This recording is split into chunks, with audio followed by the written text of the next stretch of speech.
All right, baby. Welcome to the Dave Portnoy Show with Eddie and Company, presented by Tradezero. We got another winner, Dave. Another winner. Yeah, so they're giving away $5,000, and I keep announcing them, and it's money. There's more down the road. Tradezero.us/Dave. Also, they're so good with customer service. And again, let me finish this. But to enter for a chance to win $5,000, you go to Tradezero.us/Dave and tweet using hashtag Stooley Stock Squad. Tag me, Stool Presidente.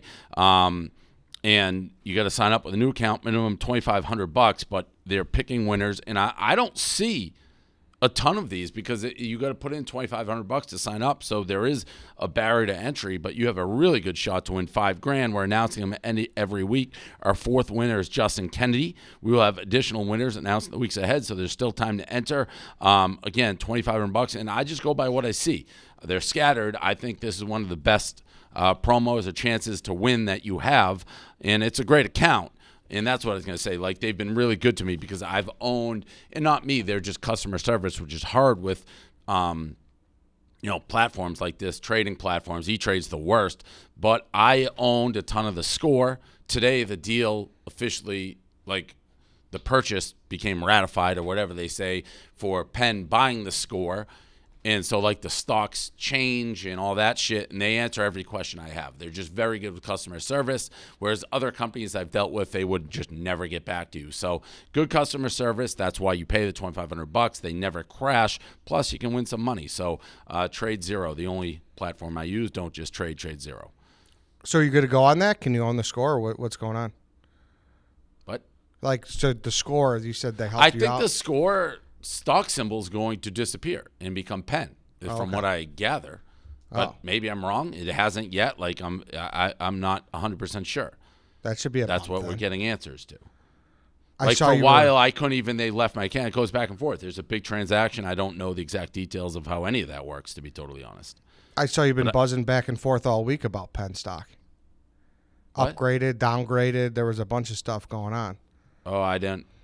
Who downgraded us? No, I didn't see that. I just saw you did a DDTG. You posted it. Oh, yeah, it was upgraded. Yeah, it was upgraded somewhere. And again, listen, I don't want to be a broken record. Everything I feel like I've said about the stock for the last couple of years is true in my mind, that we play in a different game and we play in a not going to spend millions/billions on advertising. So each state has different results, and they can honestly be construed a million different ways. Like, I could, if you said, hey, go tell me a story why DraftKings is the best, I probably could concoct that story, or MGM or Caesars. I certainly can do it with us. I believe us. I'm not concocting the story. I think what I've said is pretty much true. And I don't know if you want me to repeat it because no, I mean, I correct me if I'm wrong. I think your big thing is we're not spending on advertising what they're spending, so we are profitable. Correct? We make money doing so. Like Michigan's results, which we launched so big in Michigan because we were there gambling and we started, so we had a huge market share. Then over the months it waned, especially off season. Football. Finally, this past September, we got market share back. We increased in handle and stuff. But the bigger numbers to me, which I tried to explain, is there were 3 companies that made money at the end of the month in September. And when I say made money, that's when they include, like, the promos. Like, if you see it all the time, you see a DraftKings ad, which will be bet $1, and if there's a touchdown scored in any game on Sunday, you win 100. That's a way to juice handle, because it's not really, they're basically giving you free money. We don't do those. And when you look at all the promos and giveaways and all the things that all the companies do, DraftKings, while they had the biggest handle by far in Michigan in September, they lost like $5 million when it was all said and done. Only 3 companies, us being one, I think it was us, maybe MGM, I forget the other, made money. But even those stats don't include ad spend. They're not in there. So those companies forget about it. They're spending hundreds of millions of dollars on advertising. We're not. So to me, it's a clear, like, okay, who actually is running a sound business. Now, DraftKings or the bigger will say, that's fine. We're going to keep spending because people can't continue to spend. And when these other companies who are competing with them go out of business or can't spend anymore, they'll have all the market share and make it up quickly. That's one school of thought. I think there'll always be some spend pressure, but I'm very happy with where we're at. And I think the Michigan numbers in September bared it out. And I think when other numbers start being released in other states, you're going to see the same thing. It's going to be the story we're telling holds true. And who are the other two that are profitable? Well, it varies each state, obviously. Yeah. I believe MGM was and FanDuel, I believe. And again, that does not include marketing spend. Mm-hmm. That's just straight bets. I think a lot of people are interested in the sweatshirt. What's going on? We've seen a lot of success with it, I assume, since because we're doing so many of these sweatshirt Yeah, bets. people like them. Obviously, we're coming up. We've hit something that resonates, and it's just those are low. Those count as promos, but the cost of a sweatshirt and the cost of acquisition, they're good. And you got to win them a lot of times. I've kind of gone with like a theory, make people have to be correct the first time, and maybe the second time they get it win, lose, or draw. But yeah, they're cool hoodies. People love them. Well, how did we do on Indiana? Did we reach the threshold? What do you mean? Are you going to Indiana? Oh, yeah, weekend? we are going to Indiana. Yes. Okay, that's good. Yep. And I'll announce that too. We're going to Colorado actually Thursday, and then we're going to go to Indiana on Sunday. What's going Saturday. on in Colorado? We're doing a pop punk concert on Thursday night. This also hasn't been announced. I forget the name of the place. We can put it in there. I actually Blackhawk? have it. What? Is it at Blackhawk or is it at a different venue? No. It's in Denver. Gotcha. Yep. It's in Denver. And let me since you're asking me. Gotcha. So that's good then. 20,000, over 20,000 sweatshirts, over 20,000 bets on that then, Indiana. We got a ton of bets, yeah. Let's see. We are doing it at View House Ballpark, 2015 Market Street, Denver. So it's a watch party for the Broncos. Thursday night game. We're going to have a hoodie that you can bet and get, I believe, for Colorado. I believe it's a bet and get. I don't think they have to cover. I don't think. I could be wrong. So I'm going to double check. So big gambling weekend. Are you kind of squeezing these in? I think Miami's coming, right? Is that November 1st, or when do you plan on going? I won't be able to get there out till like the 15th. I don't want to say I'm squeezing it in. It's like this is go time. I've always known it's go time, and November slows down. The college football season starts slowing down. So we've just been on the road constantly, and the way I look at it, it's like this is a key time for the sports book and Barstool and getting as much done as we can, and there'll be time to rest when there's time to rest, but that's not now. And then I also saw that you were angry at some people about the Briggs party in Chicago at the Aurora Casino. Understatement that I was upset. What details with theirs? Yeah, listen, so that and it's been resolved. I fly off the handle and get very upset. We've made it very clear. I'm very protective of.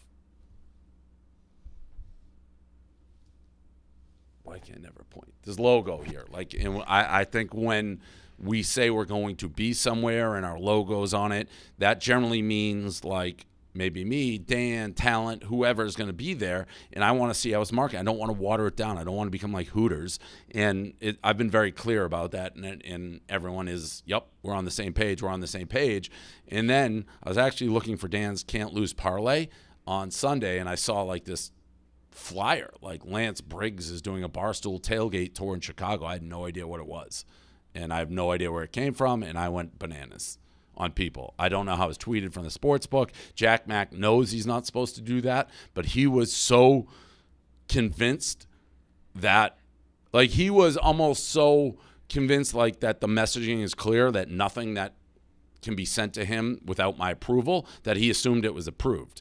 But I had no idea what it was. So I went crazy. What's the harm in doing that, though? What's the harm in bringing an ex-athlete? If they signed Nomar up to do something, if Boston was legal in Massachusetts, what's the harm in that for you? Well, there's two school of thoughts. There was no harm done on this particular thing, but I have to know about it and I have to approve it.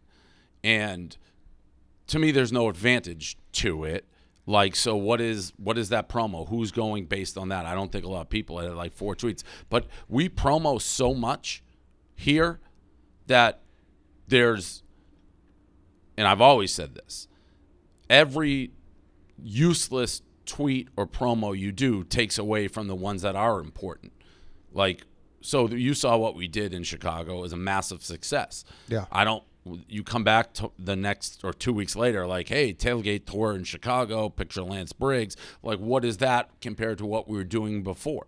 And I don't know anything about, like, Lance Briggs, and I'm not saying there is necessarily harm. But as I put in a tweet to, like, high-level people, if you want to use our brand without me having a say in how it's being used, just buy the entire company and do whatever the fuck you want. But that's not where we're at. So it's relatively not even new. Like, remember when I got mad at Hubs for, like, doing a Yankees party and, like, not showing up? Like, you can't just use the brand. It will diminish it until it's nothing. Like, you can't just use it willy-nilly everywhere you want for a promo. I want, when we say we're doing an event, for it to mean something. So is that the same thing kind of with LaShawn McCoy? I think he had something in Yes. Philly, or did you approve that? Yeah, one? no, I didn't really know about that. Mm-hmm. Like, I don't – LaShawn McCoy? Yeah. That wouldn't be, like, the first brand ambassador I'd think of. So is it they're not telling you, or you just got a lot going on and maybe you – They're not telling me. They weren't all? telling me. No. Okay. Gotcha. Okay. They can do those events all they want and promote them themselves all they want without it coming from our handles and our logos splashed all over it. Gotcha. So if they do that from Aurora, Yes. Hollywood. Yes. Correct. Right. Gotcha. You just don't want it And I featured get on doubly the app. mad, like, nobody should Jack Mack works for me or us. Like, there shouldn't be third parties, like, slacking him and telling him what to do. It pissed me off. And, you know, I always relate stuff back to Stern, but that was a big thing for him, too. He didn't like people kind of tailing off their promotion of the show. So I get it. Yeah. I mean, we're all on the same page. Like, what's good for them is good for me. Yeah. Good for us. Good for everybody. Good for these shareholders. We are all on the same page. If it's good, it's good. I feel like I have a pretty good handle on marketing and what works. And I want to be in the loop when our logo is on things and events are happening and what it looks like. I'm very particular. People may think I'm not. I am. I'm very fucking particular with that. And the bigger issue wasn't this one event. I've made it very, very, very clear. I'm very particular with that. And I've been told, yep, we get it. Won't happen again. When it happens again, then I lose my mind. And I lost my mind. And Dave doesn't change. Like, I lose my mind from the highest of highs to, like, I mean, I was going after everybody. It was an all-caps situation. Like, I was sending all-caps text to everybody. So what does Jay say in these situations? You're right. That's it? He's high too, but he's like, you're right. Because he's been on the calls where it's been crystal clear. Like, listen, for this Briggs thing, called Erica. I was like, do you know what this is? She's like, nope. Confused. Dan saw it. He's like, I don't know what this is. I'm confused. And both who are on these calls, like, yeah, this seems to be the exact opposite of what we talk about every week on the calls. So that's where it is. To get me to that level of steam is generally when I feel like, and I mean, Kareem's had it. Austin's had it. Almost everybody around me has had it at some point. It's when I feel like I've said something as clearly as it can be said, and it happens again. That's when I, like, go crazy. It's like, what? I just lose my mind. It's like, am I speaking a different language? And sometimes I'm honest, like, am I not clear? But when I start asking other people around, like, no, you said it as clearly as can be said. That's when I lost my mind on Dylan. Expressionless Dylan. It's I was like, just get him up. Just when you're ready and the picks are up, get him up. No hesitation. And then he didn't get him up. He's like, I was waiting, and it's like, wait a minute, what? So I don't like saying the same thing twice, never mind like 5 times. In this case, it was closer to 5 times that we had this. Westy, I mean, I haven't seen him yet. I'm curious. I mean, I really, like, I was mad. I was very fucking mad. And it wasn't like a big thing. Like in the scheme of being like a Barstool fan or whatever, or paying attention, no one would have noticed. It didn't affect the company at all. It was just like, what are we doing here? It's like I'm saying something so clearly. I said to Westy, I'm like, either people are very stupid or you're lying. Like, because I don't know how you can keep making these mistakes. Or not mistakes, but doing what we've all agreed is not going to be done. It seems to keep happening too, which is, I mean, I don't know. That's why I'm. Well, like, Eddie, that's what I just said. I fucking went crazy on. I know, but it was like I don't even think it's been like one and then they did it. I think it's been like a couple times now where it just. Well, hasn't first been. of all, we can hear you when you drink on the microphone, so that we gotta stop doing. Second. And that may have been part of the confusion, Eddie, that they thought it was like approved. Yeah. But that I wouldn't even known this Briggs one was going on if it weren't for the fact I was looking for Dan's Can't Lose parlay. And I stumbled across it. I'm like, what is this? Because I got so much shit going on, and I do feel like, which sometimes is frustrating, and you're probably on the emails, and I know I'm being much more like organized with our promotional efforts this football season. Like, I'm sending out the emails on this is what we're pushing this week, and it's been very successful in my mind. Like, I'm pretty on top of it, and I'm looking at schedules weeks out, so it's not like I have my head in my sand. I'm working around the clock to make sure we are promoting and doing things I think the best that we can do it. So when you just slide something in, it's like, wait, what is that? You actually showed appreciation in one of your emails as well. I did. Because I think we're doing a good job this football season. I'm weirdly like, it's almost, if things are working great, if they're not, fine. If we're doing like the best we can, I can live with it. Like I think we're doing a pretty fucking good job this football season. I think everyone's kicking in. We're organized, or as well as we can be organized. I think this football season has been pretty fucking good, and people are like, working very hard in trying to get, as much done with the sports book as we can. So I'm happy overall with how it's going. I don't think there's been a lack of effort.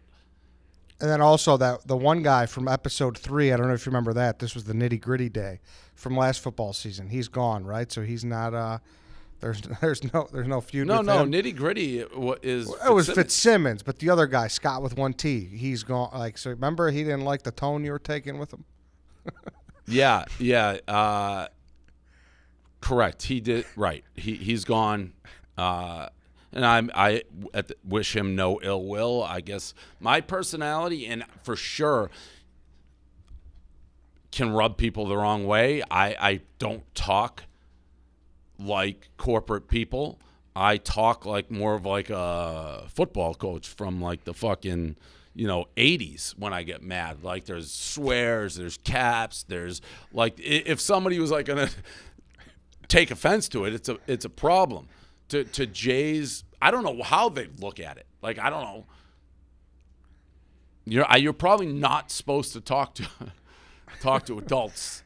Now, again, it's always been a two-way street, because you can talk to me like that. Like, as much as I don't like Bubbly Gang, like, he'd come in and give it back to me, or anybody can, like Paul, but you can yell back at me. I won't, that's how I talk. I talk the same way. To Jay Snone's credit, CEO of Penn, football player at Harvard, like, he has no problem with it. And thank God we get along. And yes, I talked to him yesterday. And again, people know me. I get so mad, and then 10 minutes later, I'm kind of like on to the next thing. I just have to blow off steam and get it off my chest. It's not personal. But he's like, yeah, no, I know when you get that mad, like, it generally, he wants to know that, because we work so close. He's like, I like how I know when you've blown your fucking kettle, because it's like, all right, we got to take care of this right now. And he'd be honest if he agreed or disagreed, but to get me to that point, I'm generally on the right side of history. It's like, I've said it. How many times do you need me to say it? And I keep increasing till I lose my mind. Yeah, I mean, from Jay's perspective, like, you got to be happy with that rather than you sitting there with a fucking pineapple drink in your hand. Yeah, and we're all on the same page. I don't think there's any dispute what we're doing works. And this is a company and a brand that I've been running for 20 years. and I am as involved and working as hard. Like, just trust me on what I'm saying about the promotional things. And I've said it forever. Not just this. I've said it with ads. I'm like, little dink ads and shit like that. Get rid of them, because it's not just squeezing in ads. Every ad you do takes away from the ones that you really, really need to fucking crush. Like, it's not just thrown out there. In my mind, there is a direct relationship. The more shit you promote, the hard, and people can be like, you do a ton now, the harder it is to really like be there when you want to be there and make an impact. Yeah, well, let's see what happens. I mean, it's like what I meant was, it's not happened once after the first time. It's happened a couple times after the first time. So I guess 100%. we'll see. We'll see if it happens a fifth time or so. It won't. No? Nope. All right. Sound confident. Our newest Higher Expressions is hopping on soon. Dave, speaking of that, your glasses look great. Can you tell me where you got them from? Yeah, so these obviously are Felix Gray. I love Felix Gray. I wear Felix Gray. I'm wearing them all the time. I've upgraded now to watching TV with them. It used to be just computers. Now it's everything. Like, I'm looking at this when we do our streams in New Jersey. I wear them because I can't sleep without them. My eyes twitch. So, and they look good. So Felix Gray, I've been a sponsor for a while. 5 years ago, they created the eyewear that improved daily screen time, 15x.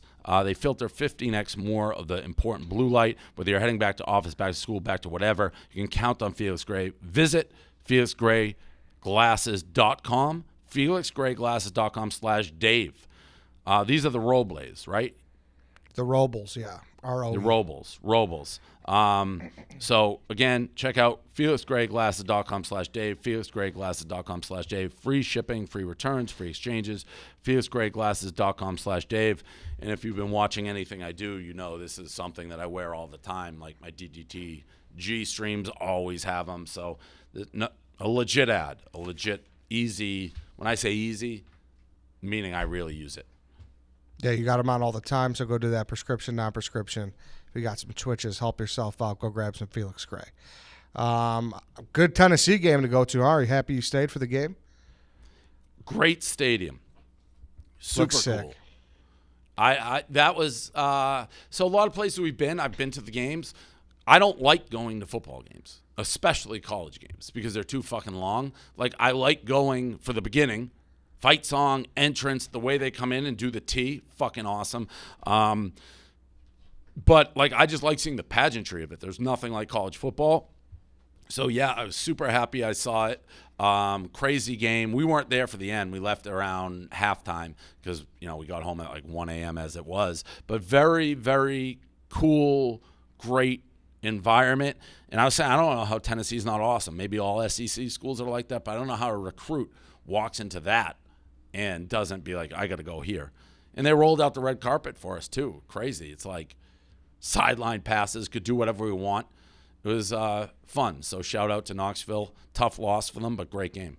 Also, a lot of good signs for you. It's a piece of this ass or something like that. Yeah, piece of that ass, pussy and pizza, a bunch of, bunch of signs hanging. No, that was sick. It looked awesome, and like you said, great game to go to. Was on the field. Did you see Lane or anybody like that? Or no, they're on the other side. A lot of Tennessee people came up, said hello. A lot of pictures. A lot of recruits coming up for Tennessee and saying hello. But yeah, very, very cool environment. It's really, you talk about like the core 5 cities for Barstool.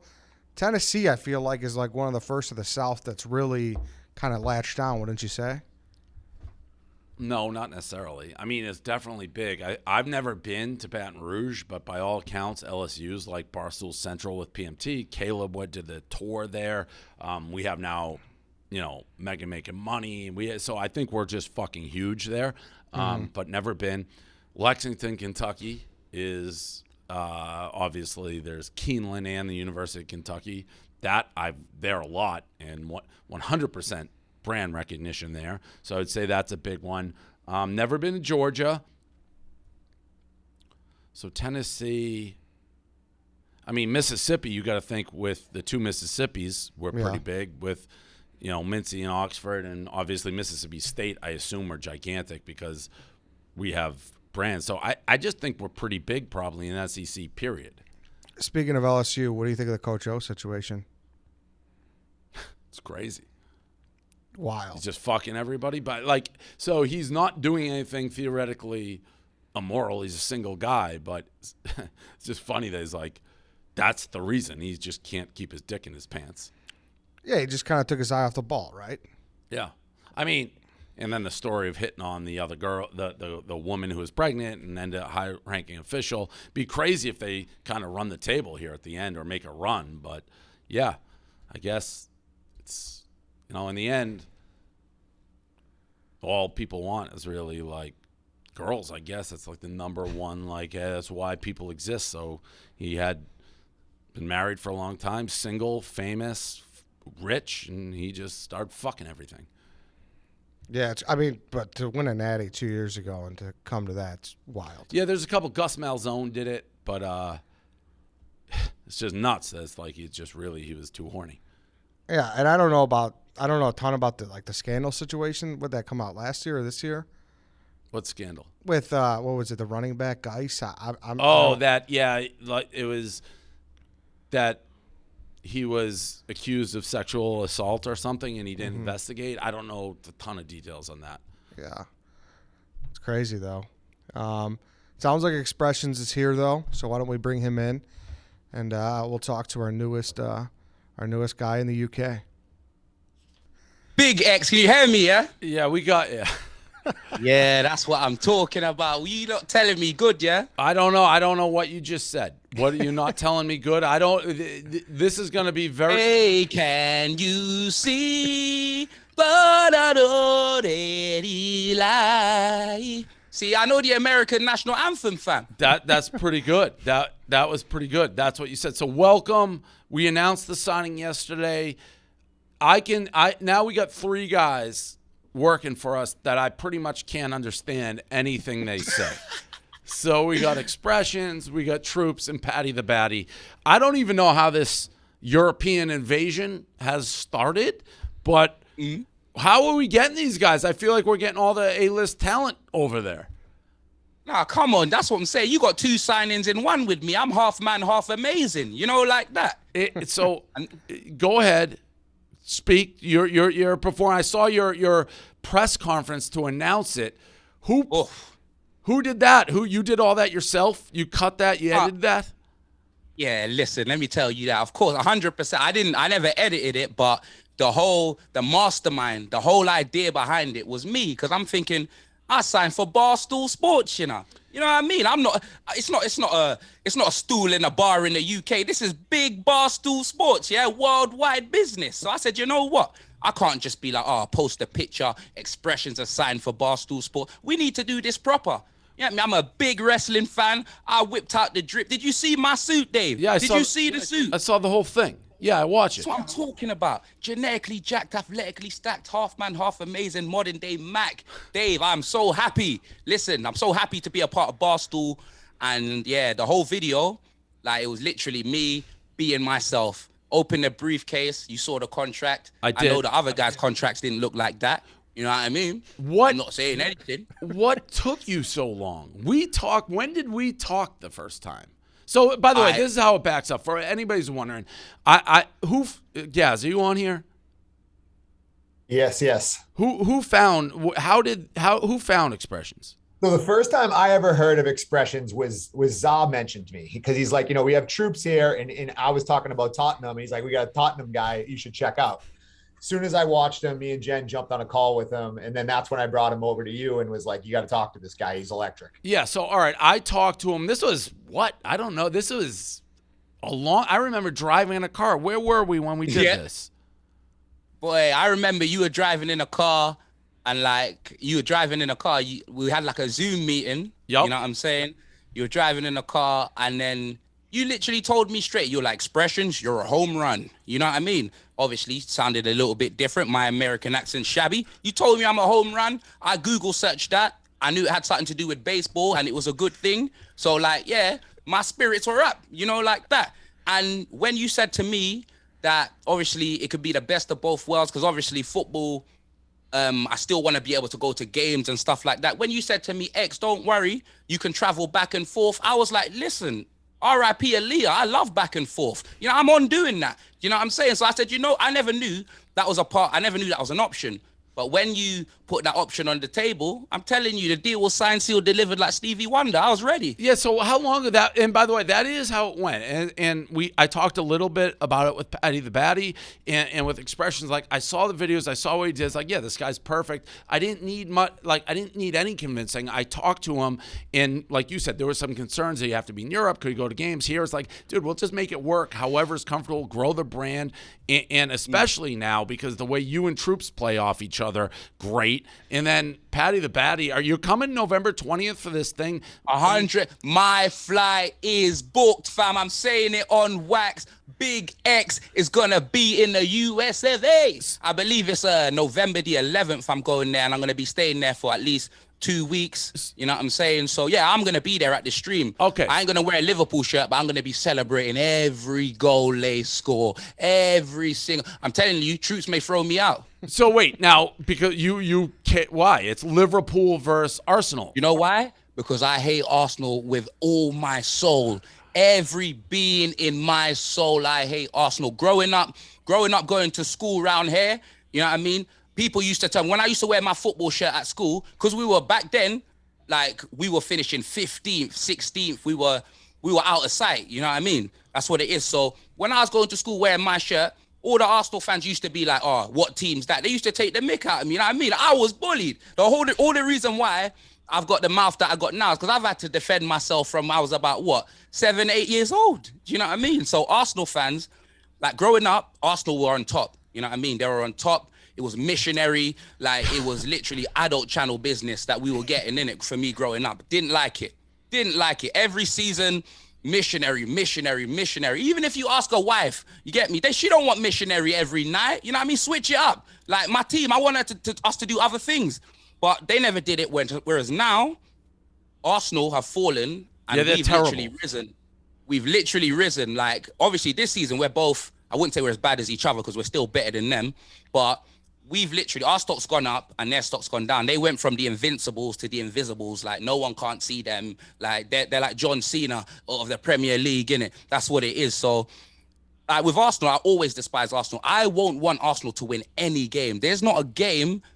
Arsenal play anyone, I want Arsenal to lose. It doesn't matter. Arsenal's playing Liverpool November 20th. So I would guess on an international level, this will be one of the biggest streams we ever done because we have Expressions, huge. We have Troops, huge. Paddy the Batty, who is a gigantic Liverpool fan. Also, an interesting dynamic for Troops because he tries to be this badass, knowing the guy next to you can kill you at like at the drop of a hat. So we're gonna do this stream here. I cannot wait for that. What else? You're gonna be here for 10 days. I have a list, and again, as you know, like you can do whatever the fuck you want here. I saw a lot of people asking whether your podcast you were still gonna do. I know that was one of your big things, so you're still doing that, correct? Yeah. Yeah. I saw a lot of people who does that mean the end of it, but we find guys like this and let them just kind of run. I'm very curious. It wasn't really a plan of ours to be like, let's get European guys, but they're just electric. And that's where we are now with 3 guys. It's crazy. Look at that. I'm telling you, boy. Triple threat of quality. That's what I'm saying. We're going to tear it up. Like we're going to tear it up. That stream's going to be a box office stream, 100%. It's going to be a box office stream. It's going to be a big game. And like I said with Troops, like, Troops gets when Troops is losing, he'll get upset. I see him bad up Big Cat. You know what I mean? I see him with Big Cat bad up. He can't talk to Paddy the Batty like he talks to Big Cat. No way. Listen, elbows, knees, all of that. Yeah, UFC you later, Troops, boy. You know what I mean? He might not see the end of his contract if he talks to Paddy the Batty like that. I can't wait. You know, like that. So I can't wait to see it. That's why Paddy the Batty was kicked off Instagram. Because he got too fired up. He literally was too fired up over Liverpool. So that's going to be electric. There's a lot more. Hopefully you and Troops and you have open door. Batty, you have an open door. Obviously, Troops. So this trio of content, I mean, I don't think there's going to be anything else quite like it. Nah, 100%. I'm looking forward to it. The future is bright. I'm telling you that, boy. Me and Troops are going to do a joint podcast as well. I love that. And everyone's people, like, you know, the amount of people that's waiting for me and Troops' content. Like, every time me and Troops do content, it's box office content. I know. I got the whole. I did all. all the. You guys. There's a million videos of you guys together to begin with. That I watched them all. So it's gonna be electric. Well, welcome. When is the podcast start? Do you have any idea? Yeah, no, I don't know you and what Troops. time when me and Troops' podcast start. I'm waiting on him. I've literally told him, he knows. I'm here. I'm Barstool baby. So I'm literally waiting to see when, because we need a slot where we can do it weekly, because I don't want it to be a thing where it drops here, it drops there. It needs to drop on the same day every week. My podcast drops on a Tuesday. In fact, my podcast is dropping tonight. Do you know what I'm saying? Yep. 5 p.m. UK time, I believe. I don't know what the fuck dropping. that is here, but whatever. We'll figure it out. Yeah, 5 hours. I believe it's like 5 hours. So I don't know when that is, like that. But yeah, no, me and Troops' podcast is going to be starting. For me, I want to start in the next 2 weeks, and I told him straight away, but I think he maybe wants to go back and then settle in first. But I'm going to be out there as well. When I come out there, we'll have to start it. If I was going to take a trip across the pond, like, when should I go? When would be a good, what could you and like Troops show me if I came to like London for a little bit? What do you mean, what can we What show can you? show me? What gets me on an airplane?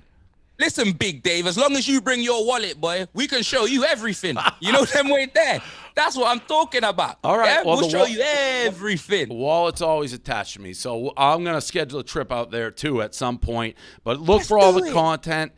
We're psyched to have you. It took forever. Again, I think it was 6 months ago we talked. It's not my fault. It's not my fault. Like, you know what I mean? Like, there was wires crossed and stuff like that. If it was direct communication, I reckon it would have been a bit faster. I told you. What did I say? I said, whatever you want, we'll get it done. We'll make it fucking happen. I said the second I saw it, it's like, oh, yeah, we need this guy. So that is exactly what he said. We got him. We're excited. Thanks for coming on, and we'll be on the lookout. And at the very least, we'll see you in a couple weeks here. No, 100%, boy. I'm coming. The flight is booked. You know what I mean? It was 8 hours. I may need a sleeping pill because I don't like flying, but I'll be there like the Jackson 5, fam. Just know. All right. Thanks, Expressions. All right, my guy. See you later. See ya. Another Cool. great sign. I mean, I never thought we would be a Europe. We have European talent. We're international. Yeah, you always kind of dismiss it like it's going on, but then you just keep hiring people. It's like, these people are coming. Like, I mean, when I saw him, it was within 3 seconds. Like, yeah, because Troops was a trailblazer, right? Because I see how great he is, and he's great. Troops is great. This guy reminded me, different team, Patty the Batty. It's like, okay, maybe we're gonna just, take over Europe. Who fucking knows? One thing about Expressions is he's actually wants to do a ton of outside football content, like outside soccer content. He wants to do WWE. He wants to do like relationship shows. Like he has a lot of different balls in play that he's interested in doing. So it'll be good to see what he does. So who's like managing that? We and Jenna, we started talking to him yesterday. That was the first big call we did with him, with everybody. So we've getting him a producer and he's ready to roll. Okay. what was he doing before, As I Paul? say with everything, we need he nailed it. It's got to be scheduled programmatic shit. Like, once a week or whatever it is. So he's doing his podcast, but was he like a private? He was doing his own thing? Or did he work for like a network out there? What was he doing? He was his own guy, but he does have a podcast that already existed, and that was part of it. He's like, I want to still be able to do the podcast. Like, okay, we can be flexible with that. November 20th. November 20th is going to be like, oh my God, one of the biggest three days of them, and then obviously ZA in there, and then we'll have our people in there. We may need like a bigger arena. I told our salespeople they should be selling the fuck out of it. January, Arsenal plays Tottenham, which is like obviously the big game where those two are going to go head to head. That's what everyone's going to look forward to as well, which might be a good trip for you, Dave, if you were talking about going out there. Yeah, well, are they going to be here or there for that? I don't know. Well, obviously we'll figure that out, but I mean, we want them to stream it, obviously, but what would you wear if you went to that game? I don't know. Did you speaking of Patriots jersey? Did you see Patty the Batty, the video we posted of him getting kicked out? I did see that. Yep. Be crazy. 3 electric factories. Well, that guy's great. I love that he had to look up home run too. I know. I mean, I knew literally. I forget where we were. It was a long time ago. I just talked to him And I was like, yeah, we'll make it happen. I got his concern. He's like, well, I'm still growing the brand. I don't want to be in the United States permanently. It's like, let's just make it work. However you want to make it work, let's make it work. I think you were driving to do pizza reviews down like the shore is when all that happened. No, no, I thought you were in the car, Paul. No, I wasn't. I was trying to set you up while you were in the car, and you had to do it. I don't know where we were. East Bumfuck somewhere. He was great. That was. I mean, electric, like you said. He's an electric cat. Electric cat. And yeah, speaking of dating, I mean, how could the people last longer in bed, Dave? What's the way to go with that? The hard dick business? The hard dick business. You're right. Roman, duh. Thinking about baseball doesn't always work. Folks at Roman Online Men's Health Company are changing the game with Roman swipes. That's how you do it. Saying the Pledge of Allegiance doesn't always work. Counting backwards from 10 doesn't work. Roman swipes, clinically proven way to do it. Discreet, unmarked packaging. Each swipes packet small enough to hide in your wallet for whenever you need it. Super easy to use. Just take the swipes out of your packet, swipe it on your dick, let it dry. You're good to go. The hard dick business. GetRoman.com/Dave. You can get your first month of swipes for just $5 when you choose the monthly plan. That's GetRoman.com/Dave. So there was a Slice article. You're the strategic advisor. I know you said you're in with them before, but the strategic advisor, I didn't know that was your term. I don't know. I came up with that. We want, again, as I kind of was alluding to before, I feel like I'm very good at certain things, then I hammer them, and pizza's my brand, and I've been in 9 gazillion pizza places. I love, and I don't feel like enough people truly get like what Slice tries to do. It's not just the delivery part of it, which is cheaper for single pizza places, what I've explained, because pizzas are generally cheaper than bigger restaurant orders, so they don't care at like the Grubhubs and DoorDashes.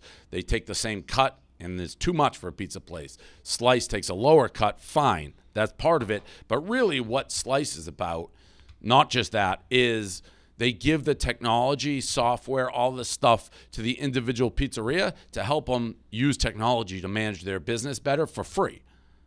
If they'll use the Slice system.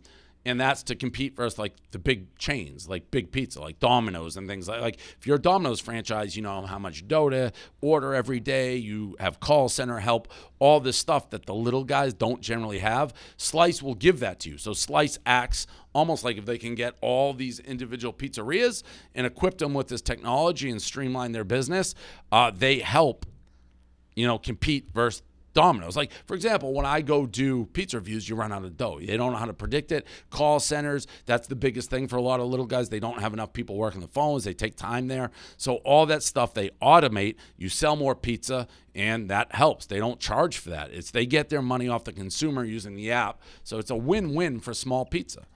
So if that makes me an advisor, it's just, I think the biggest thing, anytime you hear somebody pitch you something, you're like, I don't trust it. That's just not pizza. That's everything, right? Someone's trying to sell you. What's your angle? I have so much credibility within the pizza world, and I wouldn't be a spokesman or a strategic advisor for something if I didn't believe in it. So at the very least, when I go to all these places, I can tell them, like, hey, you should at least listen to what Slice has to say. They're not trying to fuck you. So Slice is personal equity, though, right? It's not a Barstool thing? Well, we have a deal with them. That was contingent on them. Like, they were already doing an ad deal, and I'm not going to come on for anything if you're paying me directly, basically, and cutting Barstool out. I can't do that. It's part of the deal is the minimum spend is still there for ad dollars, and then there's an equity portion where if it works out great, it's not like I got money. If not, whatever, I took a shot. And One Bite's the same way, so Barstool is getting a slice of that? What do you mean? Well, One Bite? Yeah. Yes. So that I own. I do own some, but yes, Barstool still owns. And then I saw the Bitcoin people were after you. If you would have kept your Bitcoin that you bought 2020 during the pandemic, you'd have over $1 million you sold. Yeah, I think I'd have way more than that, to be honest. I don't think they knew how much I'd have, but it was around 11 and it's at 60, so it's 6 times what I bought it at. But what are you going to do? I mean, what are you going to do? It's almost as if I never bought it. The only reason I bought it was because we were doing the thing with the Winklevosses. But then I was like, I don't know anything about it. And I got out pretty quick. I went in, out, fast. I do own a little bit. I bought some at 30. So I own 1 Bitcoin, so it's doubled. But yeah, I don't have that much free capital I wanted to. But as I've said, I bought houses. I need a place to live. So you're not going to cry over 1 million Bitcoin. Ashtray money, bro, and the old school people know that's a Lenny Dykstra quote. Is there a Zuckerberg update here? What the shadow ban? Gaz, do we have anything here? I mean, this always gets Dave fired up. Yeah, we've escalated it internally in Facebook. Me and Eric are having a meeting that's getting set up with the head of product and analytics over at Facebook so that they can, they're doing they got all hands on deck right now researching Dave's account to find something. I mean, there's definitely, unless they just certain times let you go. I just don't know. Unless things change algorithm, that has nothing to do with me, and everybody across the universe is no longer getting followers. Would you like to join that meeting, Dave? Is that something you'd like to? Yeah, she asked me about it. I mean, it's just 300 followers a day. What? I lost followers a couple days ago. Did you know that, Paul? No, I did not know that. I was down 700 followers on a day. Tell me how that's possible. Maybe you're slowing down. Yeah, you think you just... I'm doing this, but my pizzas are the same. Even the pizza reviews are having like 100,000 views. Whereas for 3 years straight, they're like at least 500,000 every day. Suddenly they're 100,000. You always talk 2020, peak of your powers. Maybe you're sliding off the cliff a little bit there, man. Except 1 million people are telling me, I get DMs, we can't find you. We follow you and you don't show up. I don't know. And then, speaking of Instagram, I heard you had 2 videos that you posted on TikTok to try to I don't know how to get around the algorithm. You said you posted it twice. Yeah, it didn't work. What do you mean? Like, there's a video there's what is the video? There's a popular, and it's a little bit older now, but this person lives rent free in my apartment. It's like a voiceover thing. And they always do pretty well. And dog as your front, so I posted it. Here it is. Show me someone that lives in your house rent-free. So, I mean, to me, that was one that should have done really well. The next one does 1.2. But it wasn't that just did nothing. There was no comments. There was nothing. It's like, I don't know. That one, I don't know. The algorithm, who fucking knows? But it just makes no sense to me. I don't know. It did bad twice. Maybe it's just bad. But I thought, because it's a trendy clip that house free, dogs usually sell. The Silvana clip, I thought it would play. It didn't.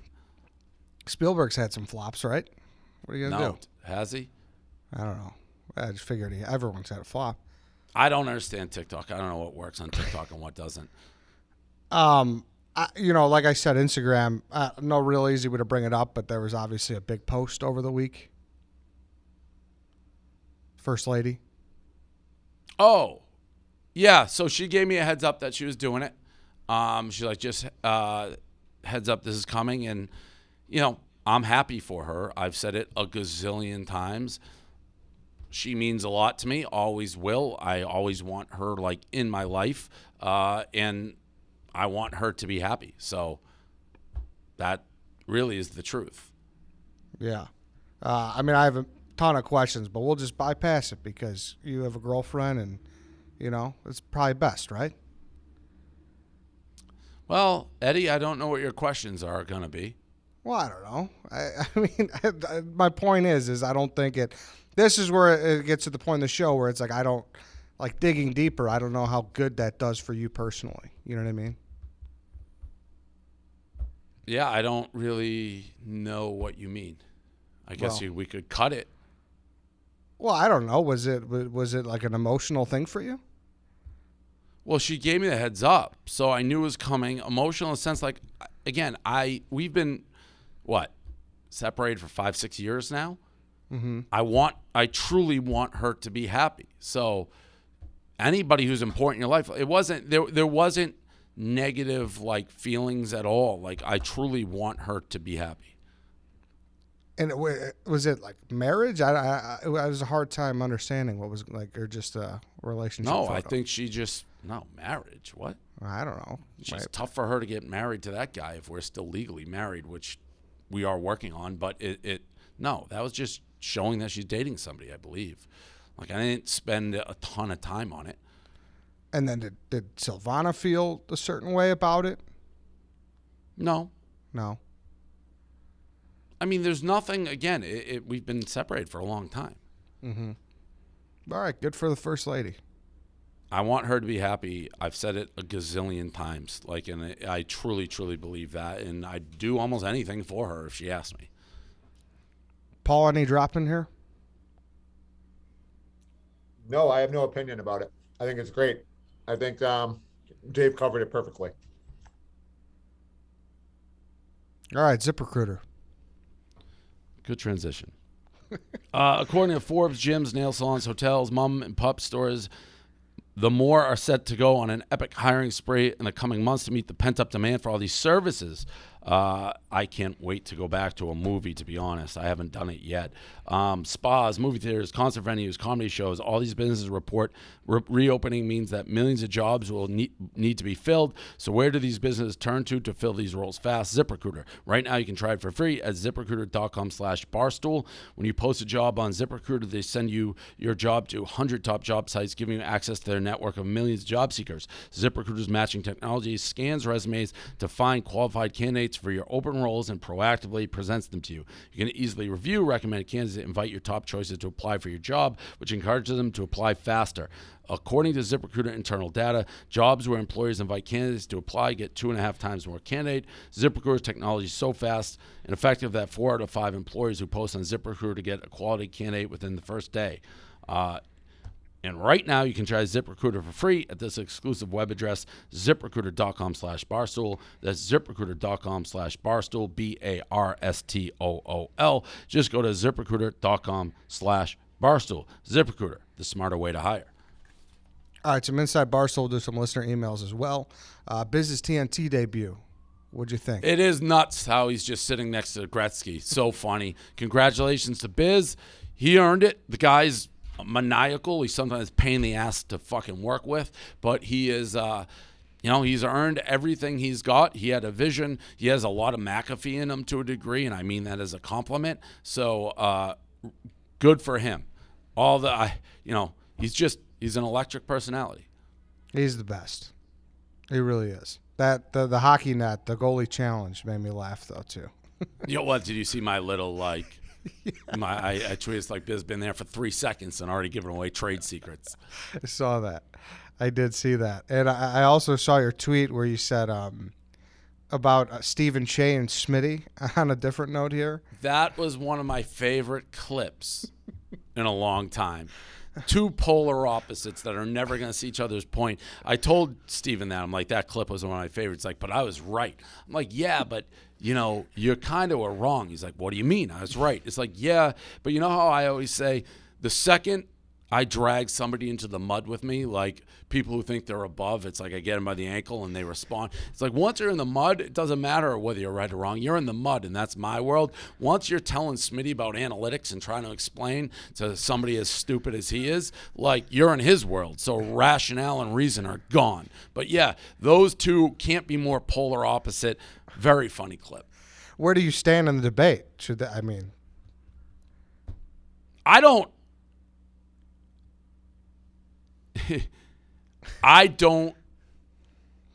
I get both sides because I understand the analytics, but I would kick the extra point always. So I guess they both have a point.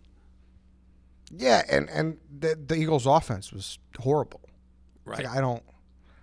So but like it's analytics, 50-50, that's what it says. But again, you could argue, well, is that the Eagles' analytics or the league analytics where you're putting the Chiefs and the Bills and teams that skew up versus down? Who fucking knows? We got to get Cheah back on here. I like those days. I like when Cheah's on here. Cheah he wanted to go full-time content. We had to slow that roll, though, a little bit. Why? What happened? I don't know. He's a full-time. Because it changes a lot of things. Not that easy. He's a great straight man. Is he a front man? I don't know. What was his pitch? We'll get him on for it. We can do his pitch with him. All right, one perfect. show. Perfect. Now, I mean, Do we're that giving next him week. we're giving him a week in advance, so he's going to be able to. He a can lot of have his prep pitch, time. and maybe it'll change things. If people are like, oh, we need this. The pitch did not move me, clearly.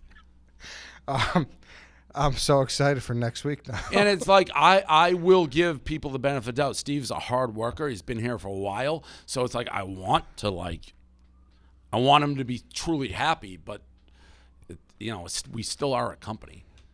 And he has an important job. So it's just like it's not just like, hey, see what happens, but we lose an important role. So whatever. We'll have him come in. He can give the pitch if he wants to. He brings such a good dynamic of humor too, though. Like, it's so different than what anyone else could bring. But he's not trying to be funny. He's trying to be a draft analyst. But He's I'm not excited. trying to be funny. He's trying to be a draft analyst. We'll have him in. We'll give him he can give the pitch. I'd All love right. that, actually. The full-blown pitch. It may be a 6-hour show, but we'll do the full-hour pitch, the full pitch. If he still has it and is willing to do it, that would be great. All right, A beautiful. public pitch. I love it. Beautiful. Stay tuned. Steven Cheah, pitch for full-time content next week on the Dave Portnoy Show. I saw you went on Son of a Boy Dad. How was that? It was good. I saw the clip they released where it was funny, where Saz is like, was he trying to fuck me? But it was pretty like straight. It wasn't like jokey. It was good, I guess. We'll see. I listened to that this morning, and it was, that's exactly what it was. It was very straight. It wasn't their show. Like, they did not do their show with you. They just talked to you. Like, Yeah, I don't know. Right. anytime. The second I left, it seemed like they did their show. But when I was in there, it was just like an interview. You're not like a bit guy, though. They knew what they were doing, it seems. Brick by brick, not shtick by shtick. I you am go. not a bit guy. I'm not an actor guy. Just straight talk. You're 1,000% right. Did you see that Jersey Jerry origin story you did with Marty? Did you watch that? Like how he was addicted to drugs and all that shit? Yeah. No, but I already knew the story, so I didn't need to watch it. It was. I would recommend the watch for anyone that hasn't seen it. It was. Yeah, I mean, Jersey Jerry's a great hire. Yeah, he's got the signs. Big one yesterday. I listen. I can only tell people decisions I would make. He took a big risk to come here, gave up big pension. I think I told him honestly, it's like, you got to decide what you can do. I think you're going to be a star, and I think if I was in your shoes, I'd be very comfortable making this jump here. I truly believe that. We've got some good hires lately. We have. I feel like you're really fucking, and they're like quietly too. Like, I feel like you're so preoccupied with pen and gambling that you're just kind of doing these, out of the back. Jerry seat, was a it long seems time. like. Jerry was one of the guys who said yes, then no, then yes, then no. Sometimes those are our best guys. A la Big Cat. And then I saw you have a big wager as well with Frank the Tank. If the Cardinals go 17-0, he has to live with you. He doesn't have to. He can. He has access to all my my abodes. There's no chance. And I have the Cardinals win the NFC, but they're not going 17-0. How long did he fall asleep on the live stream? 5-10 minutes. What was It's funny. it like? Me and Dan were talking, and I just noticed hold on, he's out. London game. Dan brought up a good point. London game. You had to be up early for that London game. It was a London game. You don't get to witness a sleep shift up close and personal all the time, right? No. Right. No, you don't. So Although, that was- great news, I believe he doesn't really do that anymore. Like, his life has become sort of normalized because he has normal hours. He just got tired. he did the London game. He had to be there early. Yep, big man, fall asleep. And then I also I like that you weighed in on Shoutgate. We had a big issue with Shout on our show. Yeah, well, is Chief crazy? Honestly, if Shout goes first half of the wedding, you may have to walk out. It was insane, and he insane. he's standing by it too. No, crazy. Shout should be Shout played. is literally what I said. You see the light at the end of the tunnel. Shout is okay. It's Pedro in the All-Star game. 3 batters, that's all you get. Unload, throw 100. Shout, you're on the floor the rest of the night. Shout hits, there's only so many songs left, and you're just going balls to the wall. Dave, you brought Shout into the Blackout Tour to close out the Blackout I did, Tour. and it was a monster hit. Monster. That's how we closed it out. That was a Dave Portnoy idea. It's like all techno, EDM, and then we played Shout to end it. People would go bananas. But that's how it's like, all right, show's over. Perfect ender, actually, for it. I forgot I did that. I was stunned by the amount of people that were, saying, "Oh, we didn't do it at all." Like people are too cool for Shout. No. At a wedding, you always do Shout. Yeah, we got that Shout. a lot. We are family. Whitney Houston. Which one? I'm I so want to excited. dance with somebody. Yeah, that's good. But Shout and We Are Family, like the families all get together. It's a big scene, big to do. The 5 songs taken were Shout, Living on a Prayer, your guy Bon Jovi. Yep. I love that song. Yep. So you agree with that one then? These are top 5 wedding songs? Yeah, so in our draft on the dog walk, that's what we took. Yeah. Shout, I took Whitney Houston. What do you keep saying, Whitney Houston? She's an artist, Eddie. Yeah, I know, but I want to dance with somebody. Sorry, I should have specified the song I took. Because to me, there's better songs from Whitney for a wedding, to be honest. You think so? Yeah, like I'm so excited. I'm so excited. I just can't hide it. I'm about to lose control, and I think I like it. Ooh, ooh. I Want to Know is a good one. No, I would not have that there. No. At Last by Etta James. Did you like that one? Are these like first dance songs? Well, it's just songs with connotation with a wedding.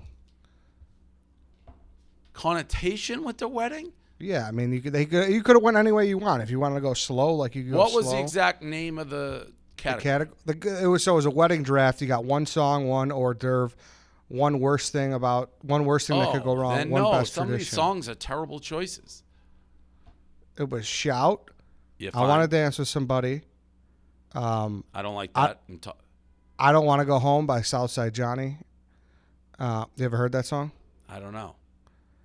At Last by Etta James, and then No. Living on a Prayer. So We Are Family, not on the top 5. That you're just a big We Are Family guy. At a wedding? I mean, You understand the two families are merging at a wedding. I very much understand, but I don't know that you do, because that, to me, can be one. No one took that to where people like outraged? No, not one person has said that. Not one person said We Are Family? What do you like? What you like? Get sentimental and like cousin Mike goes out there. What happens? What are you talking about? It's the message is on brand and it's upbeat. We are family. I got all my brothers. What that is? If that's not top 5, then the whole list is invalid. I don't know. I mean, like I get your tie, and God. I get, but I just don't. But so, do you like dancing to that particular song? Or you just like the message? Everybody. What are you, crazy? I guess we'll see. It's a good song. I'm not denying that. But Wait. do you without being a contrarian, you don't think that belongs in the top 5? I don't think it's a slam dunk like you're saying it yes, is. It is. Yes, it is. Yes, it is. I think there's a debate for it, but you're acting like, oh my God. Well, I think you could debate the same way as like Shout. I think it's that automatic. Ooh. I'm interested to hear what people think because no one said that, but whatever. A couple questions here. Send your questions in the Dave Portnoy Show at barstoolsports.com. This one's from Jason. Do you still hold a grudge against a certain apparel company for always sending stuff but never buying ads? No. You don't hold a grudge anymore? No, not against them, no. They've Okay. stopped, as far as I know. Can you say who it is? No. No free ads. Charlie, do you have any thoughts in hindsight about the Shark Tank Mark Cuban video? Thank God we didn't sell the company. I would have sold if he made an offer. Would have been a mistake, probably. For anything you would have taken as long as he was involved? No, not anything, but obviously a lot less than what we ended up getting. Have you had run-ins with him? I think he missed the ball. I mean, he missed the mark. He's obviously a brilliant guy, but he doesn't need any money, but he's pretty savvy. He had the chance, and we're here. Have you had any run-ins with Mark since? No. Have you talked about that? I think he's a fan. I think. Yeah. I think he was supposed to come on the show. I don't And know. he canceled? I'd No, love he to have was- him on the show. Yeah, let's try to get him then. I'll talk to Kelly. I'd love He to was have him on the show. He was supposed to be at He's a HQ. fascinating guy. Big time. I mean, he's a billionaire who mixes it up on Twitter still, so there aren't many of those. Yep. Justin, what's your decorum for getting a bill at dinner with someone who's richer than you?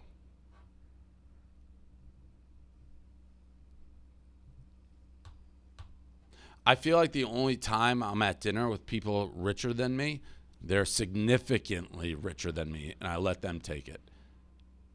I'm trying to think, like, I don't think I go to dinner with, well, it's one of two things. It's either I'm at dinner with somebody who's in the B club, right?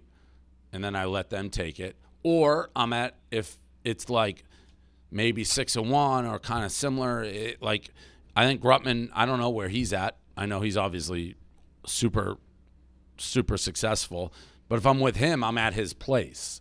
So he takes it. Like Grutman's great. He won't even, if I go to one of his places and he's not there, he'll send in a word like not to pay for it. So, but if I'm at a neutral place with somebody who's wealthier than me, it's generally so staggering their amount that they're higher than me. That's be like, I remember going to dinner. When we did the Big Brain with Rapoli, I went to dinner with him after, and like, I think it was SDK was like closing basically. And he got them to stay open for just like us, ordered a bunch. And I mean, in that case, when you get the B, it's generally on you. So the B is the differentiator. Yeah. But I would say, I don't know anybody's finances, but I would say Grutman's probably more liquid than you, right? Yeah, probably. I don't really know. He's a big investor. He's probably more everything than me, I think. I really don't know. You just know he's wildly successful. Yeah. So if the B He'd is... be an interesting guy to get on this show, too. All right, let's do it. We'll write them down. The last email question was from Andrew. Are you aware that Bob Iger enjoys your pizza reviews? Yes, that's old news. Pretty cool, though. Yeah, I mean, I don't know what that's from. That's like super old news. It was in an article. For people who don't know Iger, is he still? I don't think he is, right? I know he was transitioning. He was supposed to step down. He was the CEO of Disney, right? Yes, and he was transitioning. He was supposed to step down in 2020, but he's like, I can't leave him high and dry during COVID. So then he like held on for a little bit, but I think he might be fully. It was on. in like an article, like New York Magazine or something, like what's a guilty pleasure. It's like, I love Dave Portnoy's pizza reviews. I get talked about in high circles. A lot of people, there's still the connotation. Speaking of which, by the way, this hit piece that has been like a year in the making, I'm basically hearing November will be, it's out. It's transitioned, I think, from Business Insider to New York Magazine. They reached out to Trista last week, actually. Trista told me. Oh, yeah, okay. They've reached out, my buddy Todd Klein, who lives in London. DePietro, my friend Traeger, he talked. The artist? Yeah, I mean, they're reaching out to everybody. I don't know if it's good or bad that they went away from, like, the girl and, like, me being a predator angle, but what Trista said was she had very bad vibes, and Trista and I still get along. She's like, I have very, very negative, shady vibes from the way this guy was talking. And she's like, I just want to give you a heads up. She's like, I obviously didn't say anything bad. It's like, I like you. But anybody I've talked to, whether I know the person or not, has been like, we do not have good vibes when we talk to the reporters. And it's transitioned to this dude who's like an investigative reporter. He's followed us around. He was in like Chicago, yeah. Mm-hmm. What did Traeger say? That guy's one of the most interesting guys I've ever met. God knows what he said. Him and Elio, they got on the record, and they've asked, I honestly don't know, because they've asked people who would never say negative stuff about me, and everyone's just ignored it. So Trista said they have 25 people who have gone on the record. My guess, I could probably list like 10 of them. Black Brandon, I would guess, would be one. Mooj, probably one. Maybe Sophia, one. You name it. Anyone who doesn't, and maybe I'm wrong, but anybody who doesn't like me, I'm sure went on the record. Are you still concerned about it, or you're just kind of? I mean, it is what it is. The same concern I have is the same one I've had, which is that there's not lies put in there that can be construed as real, but who knows? I really don't know. At this point, it I'm sure will be the most exhaustive thing ever written about me and Barstool, because it's been in the works forever. And the amount of people this guy has contacted, it's like anybody I've ever known at any point in my life or in contact, friends, enemies, people who work for me. Bubbly Gang got contacted. DevNest got contacted. You name it, contacted. Like Spags got contacted. Like everybody. This one's from Nick. What's the history behind Kat Timpf working at Barstool, seeing as now she's a main feature on Fox News? Yeah, so I forget how we found out about Kat, but I thought she was very funny, self-aware, unique.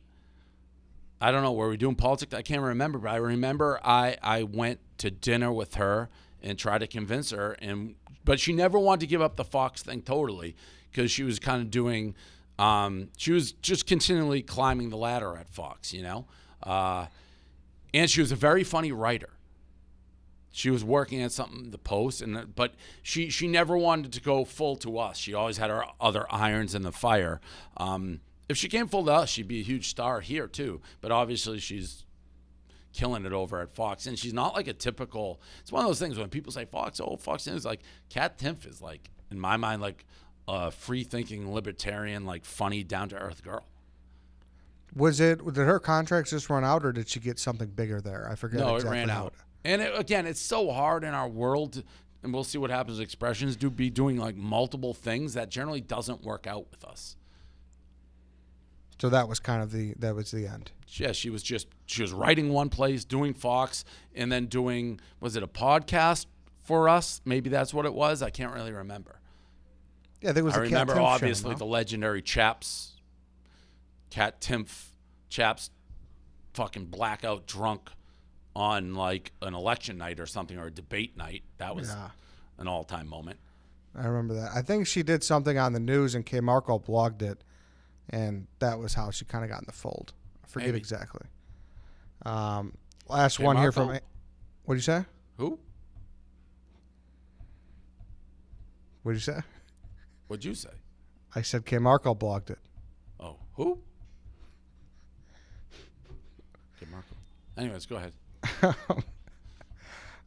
What's going on with that? Let's see. He blogs a couple times. Obviously, I have almost said nothing to him, or communicated almost nothing since Coley became the editor-in-chief. I obviously was very unhappy with the end of his tenure. I don't know what happened. He probably hates me. He may hate me.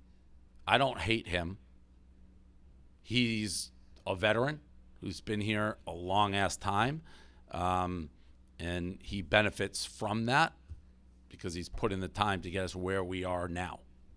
But I think he's just kind of on extended vacation, sort of seems to be what it is. And it's because of his tenure and everything, like you're fine with it? I wish he would blog more. But yeah, tenured guys get to do sort of what they want to do. In my mind, he's a core guy who is here forever and, put in the time. So it is sort of like, fucking Gaz out there where he's still doing stuff. But is he? I don't know. Are you, Gaz? I don't fucking know. Speaking of doing things, I got to come clean on something here. And I'm interested in how you would, I know how you would have handled this. Actually, I don't know. I'm interested in your take.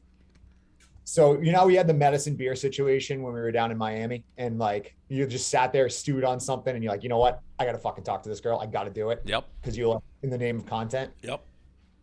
So I went to the Red Sox game last night, and I got invited to a suite, and I was in a suite with Jeff Bagwell. And the whole time, so I had a plan. Like, I wanted to go find out if he knew Barstool and knew like the inside story. But it was like him, the owner of the Astros, like Reggie Jackson. They're all sitting there, and it's me. Does anybody have a life like this guy? I don't want to tell this guy. I just opened myself up to like taking shots to the chin, but got invited to the game, went to the game. So he's there. I'm like, I briefly like, hey, what's up? Nice to meet you. That's it. And I'm like, I'm going to go talk to him. Isn't he a local guy? He's from Massachusetts. Yes, he is from Massachusetts. So the problem was after that, he didn't say a single word. The Astros got their doors blown off. It was very bad vibes in the suite because it was an opposing team suite. So like, how should I just wanted to know. I mean, I'm not a content person. That's also another thing. So it's like, well, I'm not going to make a fucking funny video, but I didn't feel like I dropped the ball in a sense of like getting some inside information on Barstool and the Jeff Bagwell situation. I don't even know what you're talking about. That's true. Eddie, what would you have done?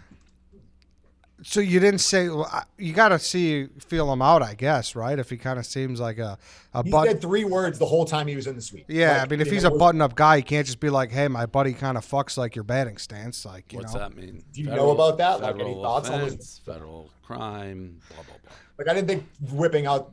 Yeah, exactly. But that's what I would have liked.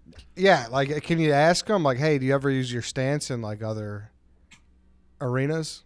He was with his girlfriend, too. It was like, it's not going to fly. What would you have asked him, Dave? What do you mean?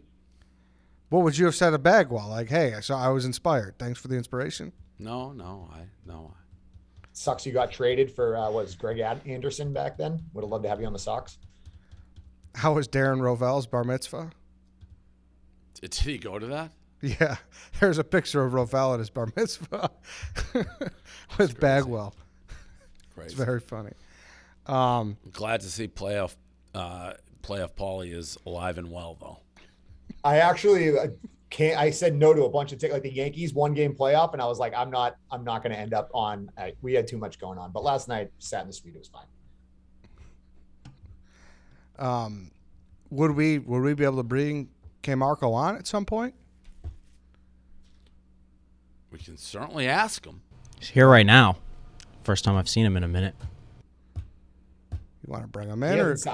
He hasn't said a word to me since all that. Like I haven't just walked by. You want to bring him in? You want to do it another week? What do you think? You don't have much time left. Him. I don't know. We'll ask him right now. Like I said, I think he hates me. Kmarko is here. Do you want to read the question again, Eddie, once he sits down? Yeah.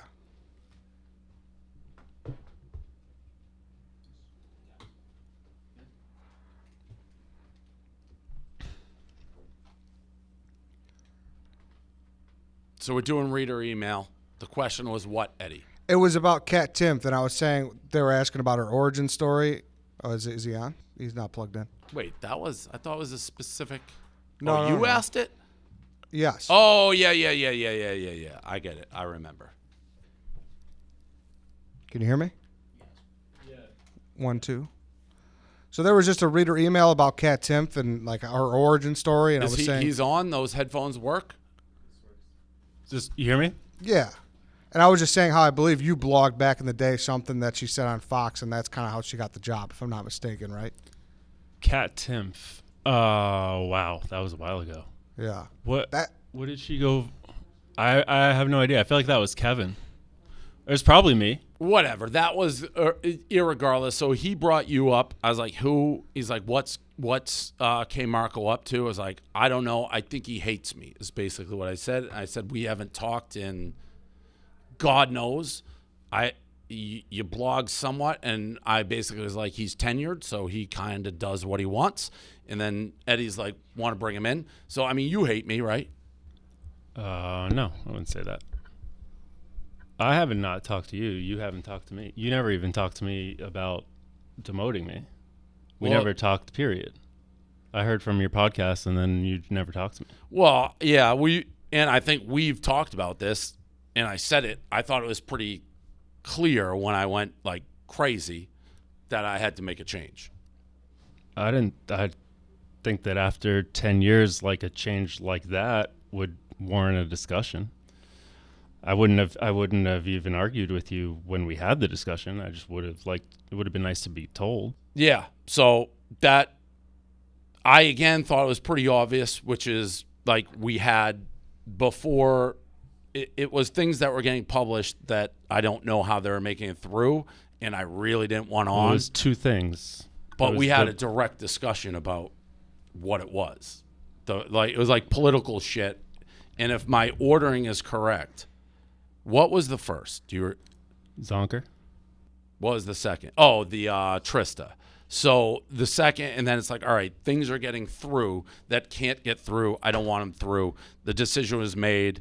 Yes, I thought it was obvious at that point, but I should have told the Zonker you. was a miscommunication because we had that text miscommunication. I didn't know what was written. You didn't. I know. I didn't put a comma. Remember, we read it wrong. You thought I said that it was funny because I didn't put a comma separating my thoughts. I was saying that it wasn't funny. You don't remember that whole thing?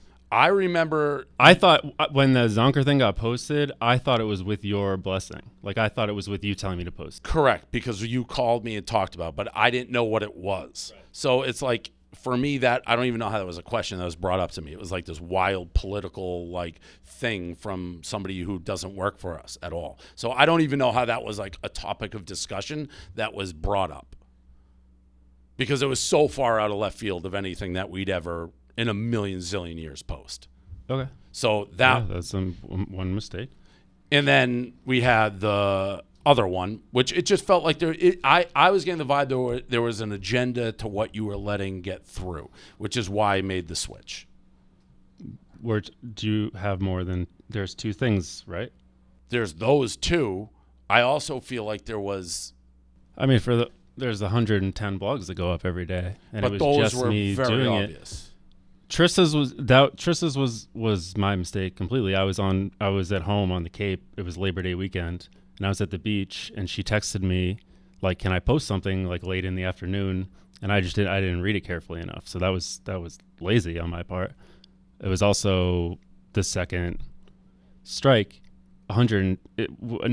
Between 90 and 120 blogs were going up a day, and only me checking them. I shut down thousands of blogs that shouldn't have been on the site and let two go by. I feel like we had something before the Zonker. I don't have at the top, but the Zonker one was like there was some like borderline ones. The line moved big time when things picked up like politically. Correct. I didn't have any agenda. I didn't want to deal with politics at all. I had to shut down Brandon like 10 times. I had to tell him that you can't blog this, and it started a whole fight, and he ended up leaving. What but all right, so if we and this is going back more to, which I knew obviously that I don't know what the word is if it's not hate, but the Zonker one was such a red flag. Like what in what world would you ever think that would be published? But that's why I talked to you about it. But what would even make you ask me about it? Like, why would you ever think that would be something I'd ever want on the blog? But then why did you say, okay, put it because on the blog? I misunderstood what you said. I didn't read it. I was out. You told me it in the way, I forget exactly how you described it, but it was like, I thought those two had a thing like I thought it was not as bad blood as it, like I didn't know they hated each other. I thought they had like a thing where they went back. But you read that blog. Yeah. And I so said that it to me wasn't was, funny. and I'll go for that. That was such like, I can't believe that you would have even. But asked. that's the stuff that Minahan does. So I thought it was a him and Minahan like back and forth. That blog was like super politically charged. No, I know. By a guy who's like a little bit off the reservation who doesn't work for us. That's why I would have never posted it if you didn't literally have you texting me. Go ahead and post it. But I get that there's a miscommunication, I didn't even but know that's why it was written. Like you asked me to do it. Like that. And I'll go to my grave being like, if that question is even asked, whether that should be on the blog, there's something totally off. Like when I saw it, it's like, whoa, how do you even ask me? I 100% misunderstood when you asked, I'm like, yeah, you can do it, because the whatever it was, I thought it was nothing like what it was. When I read it, my jaw dropped, and I was like, how the fuck? And I'll still be like, how did you even ask? So that was like a red flag that put me on super high alert. And then when the Trista thing happened after being on super high alert, it's almost what I alluded to in the beginning, not in regards to you. It's like I couldn't have been more clear. And then shortly thereafter, in a very different climate, so it's like my trust was lost on gatekeeping what could go on. So that is when I made the switch. Now, should I have been more clear and told you? Yes, I get that. But like, that was the thought process.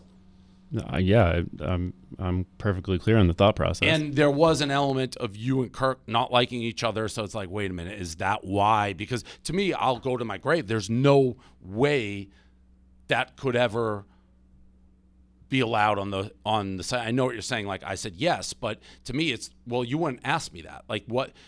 It was such an obvious no. You couldn't even ask something like that. Yeah, in retrospect, I would have never posted it. Yeah, sure.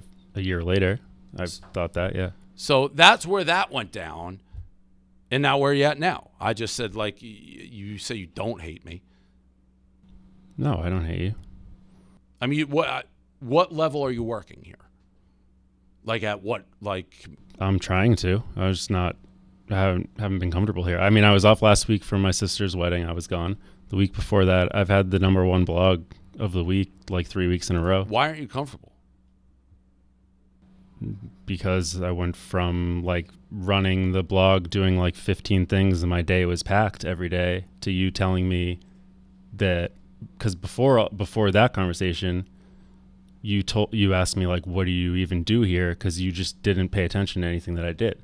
So I went from working like 16-hour days during the pandemic on a real high, like putting myself out there in videos and stuff too on Instagram and shit, and doing Snapchat takes and like shit I've never done before.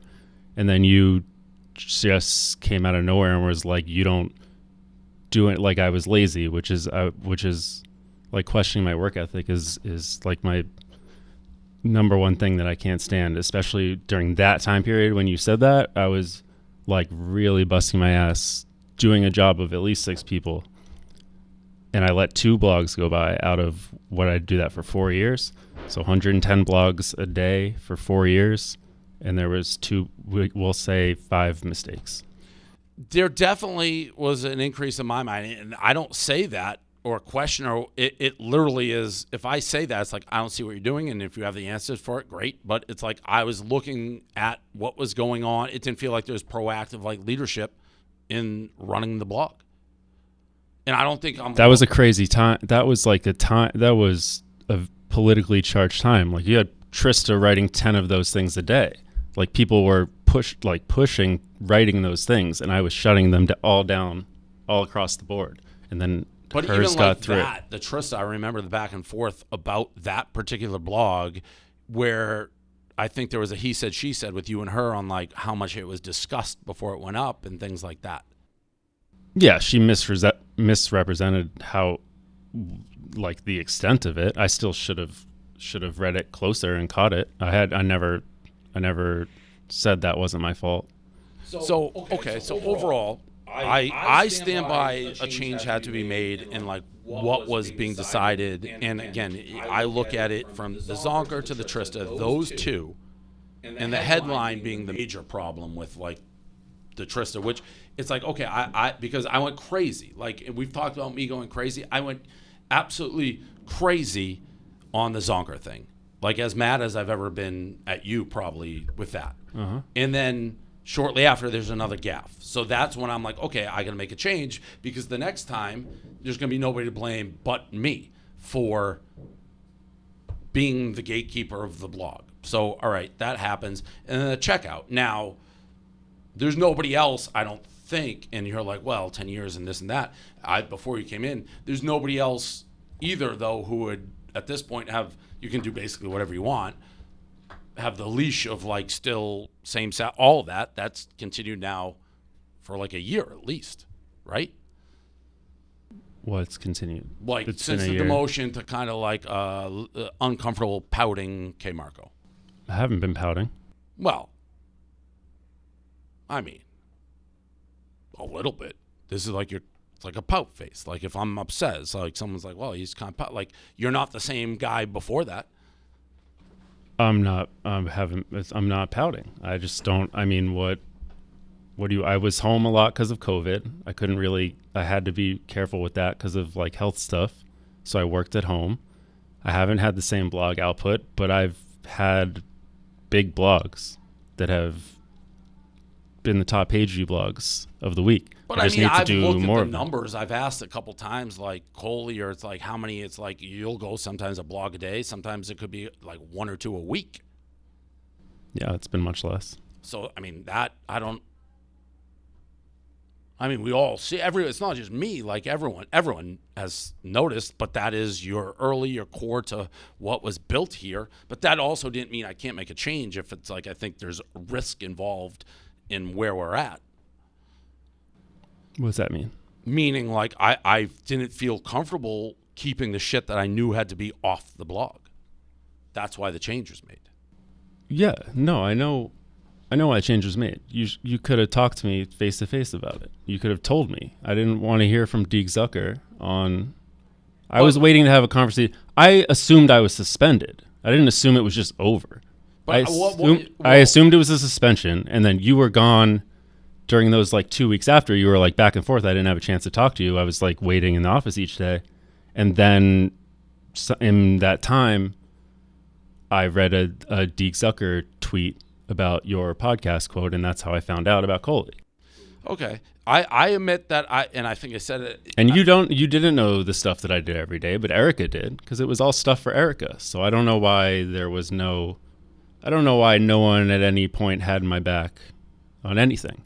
And then I never heard from one person in this office for that entire year you're talking about. So no, I'm not thrilled to be back here around people that I haven't talked to in a year because nobody reached out or to be like, are you okay, you mean? No, or even to stand up for me. I made half my Twitter followers are from just getting in fights on Twitter with people who just talk shit about anyone, from interns to you. I'm always standing up for everyone at Barstool and Barstool in general. And like you were bashing you're me. like almost in a way what I was mad about when like no one had my back when everyone said I was racist. In a weird way. I don't remember that, but that sounds, yeah. Well, yeah, no, I was mad and clearing out. So listen, when was that? That was like, that was the Mooj, Black Brandon, when like they were being like quoted in like popular, in like longtime Barstool employees say Dave's racist when it's like, it was like fucking Mooj. Or shit like that. So again, that's what I've always done is I've always gone after the people, and I've written long blogs defending everyone here about that. And nobody could even say like, hey, Keith works hard every day. I see him working hard. Like nobody says a peep. Everyone just cares about themselves. So, okay, fine. And again, I will grant you that I should have, and I don't think this is the first time I said, I wish I delivered the news to you differently than I did. That's been done. Yeah, the news still would have been delivered. Like it doesn't change. And a lot of times what happens on the show, to be totally honest, and I don't remember the exact, is I'm not like planning on announcing it that way, but I also don't like, if it's asked or whatever, I say it. So that may have happened, may not, but that happens a lot with things I'm not planning on saying yet. But I should deliver the news to you differently. I think I've said that. Wouldn't it change the decision? But I also don't think when you're like, no one's had your back, I would, in a weird, fucked up way, say, well, I kind of have had your back because I haven't really said much to you you've been on hiatus. There's 4 people here I'd say who would be like allowed to just be like, all right, but at some level we got to get over it. I think if you like, yeah, I'd say you have my back. That part that I was talking about lasted like a couple months. Like it's not still going on that I'm not pouting still. I haven't been able to find a comfort zone where I can churn out blogs every day. But it's not a pouting thing. And if the output doesn't pick up and isn't good enough, then you can do whatever you want. Well, I don't have to just say it. If you go a couple of weeks with 1 or 2 blogs, that's just somebody who's, I don't know what. No, I know. I'm saying if it doesn't pick up, you don't have to just give me tenure forever. You can do whatever you want. I mean, you know me to a degree well enough to know that generally people that have earned the loyalty, like I took no pleasure in switching who was editing the blog. That wasn't like something I wanted to do. It truly, as I said, I couldn't believe it happened after the huge original blow up. And it's like, well, we were in a fucking insanely volatile time with politics and everything. It's like I lost trust on what was being kept off the blog. So it's like after the second, it's like nobody's, if the change is not made, I have nobody to blame but myself. Should deliver the news differently. But there was other stuff said too that by me dug deeper than that. Yeah, the conversation we had before that, it was because I missed the email from Carl. Is when you said that was the stretch of time where like I had to fight with these guys about them not knowing I was being sarcastic. That whole thing. I missed the Carl email about an advertiser or something, and that's the first time you said that I was like, in so many words, lazy and not doing anything because I missed an email. And then the next time you blew up at me, it was never just like you fucked up on you're an idiot for posting this blog. It was always, what do you do all day? What are we paying you for? What are all these hours going to? Well, and that's why I said that I always thought that you just knew I was doing stuff. I thought I had that respect with you, that you didn't have to see what I was doing every day. You just knew that it was a lot of stuff. If you didn't have that, Erica did know everything I was doing because it was all for her on like the administrative side and the business side. I was always doing a trillion things. So thinking I had that respect level with you and it was actually not there at all was kind of jarring. I would never have said, "Are you doing anything?" if I didn't really have those questions. And the Carl email, I vaguely remember, but I vaguely remember there was a dispute over it was being sarcastic or not. That was a separate fight with those guys, but the only thing you cared about was not responding to the email fast enough in the first place because it was a question about advertising. And I was a day late to respond to it. Well, my response to it was sarcastic because I thought it was a stupid question. But that was what you weren't like pissed about it. You said something about it to me. That's all you cared about with the Chicago fight. Got it.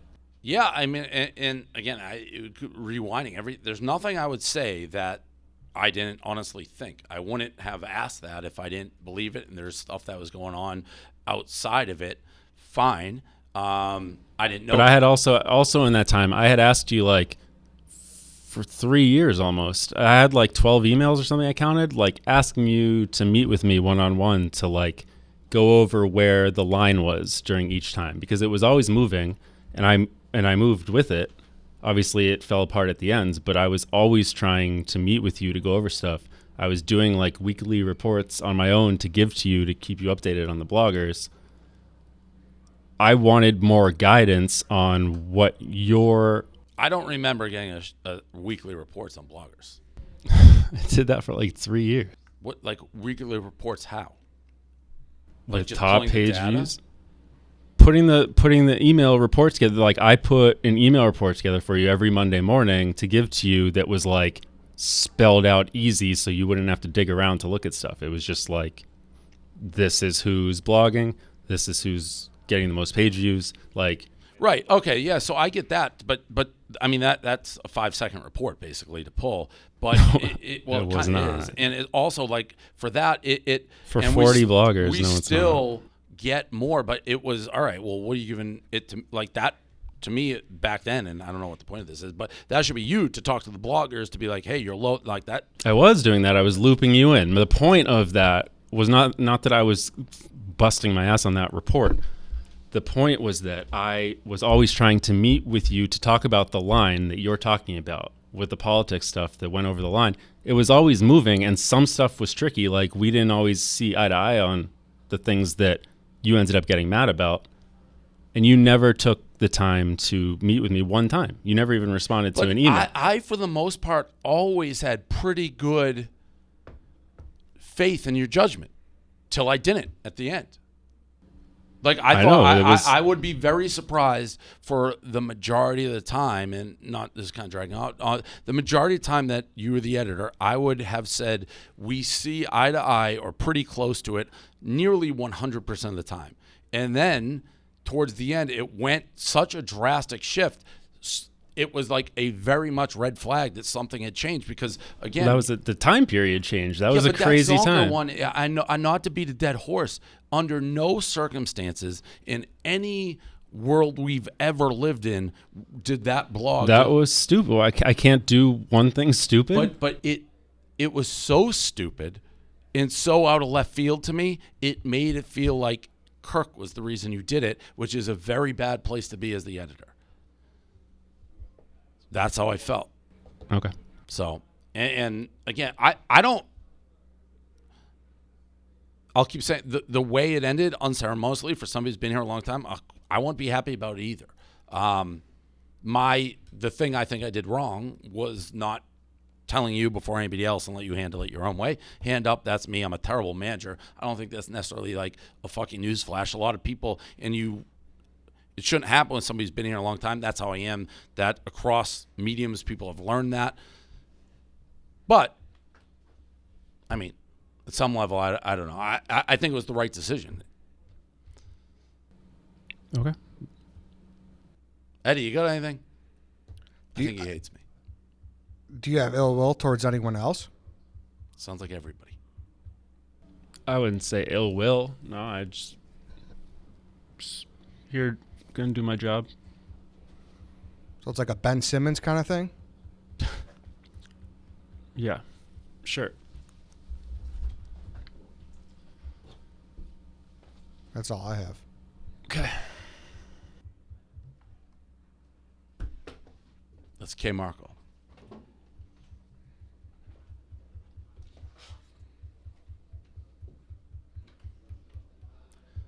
He hates everybody. Wow. I mean, it's not that surprising.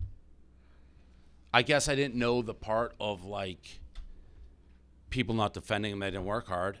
I mean, again, I don't say things unless I think them. So and I don't remember, obviously, I say stuff, it sticks. I don't remember some of the things. The main thing was that, and I know there were a couple things before that I don't totally remember, but I lost trust in him. I lost trust in him as the editor.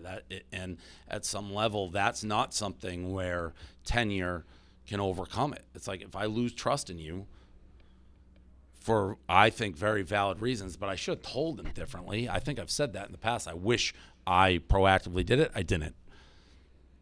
As far as the work hard. How do you feel about it? I mean, that was the first conversation you guys have probably had since then, right? Well, I know he hates me. And he's pouting. Despite saying he's not pouting. That was the, like, prototypical pout face. So where do you guys go from here? What? I was going to say my takeaway, you communicate the way you communicate. It's been like that since I've known you. Like Eddie will ask questions and shit will come out here. That was like the perfect thing. Like you don't hide anything from anyone. It's like it's not busy. Premeditated. No. Yeah, and I wasn't like avoiding conflict with him either. Yeah, the last thing you do is avoid conflict or a conversation about that stuff. But yeah, I mean, I would expect at some point, I mean, everyone's gone through this with Keith, like not with Keith. I'm saying like where you say something where you're like, I wish it wasn't public, but like, that's what you signed up for. Dave's going to say things publicly and you're going to find things out in ways that you probably wish you didn't. But if you don't like that, then you're probably in the wrong spot. And obviously I'm me, so I'm going to take my side of things. The decision that I made had to be made in my mind, and I feel like was the right decision. It had to be done. If you want to, now, I don't know where I get lost. He's like, people didn't defend me. That is like working hard. He didn't get fired necessarily for not working hard. He got fired because I didn't trust what he was publishing on the blog. Whether I asked him the working hard, the other stuff, the administrative, Erica, I don't know. What are you doing that for? Like, your job's to get the page views up on the blog, be proactive, talk to people. He didn't, as far as I know, he didn't really talk to people. I don't know. I never heard that. I asked other people. I never heard that. But the switch was made purely because I had somebody that I thought I was in lockstep with on what deserves to be on there and what can and what can't. I totally lost trust. Totally. Do you think this is repairable?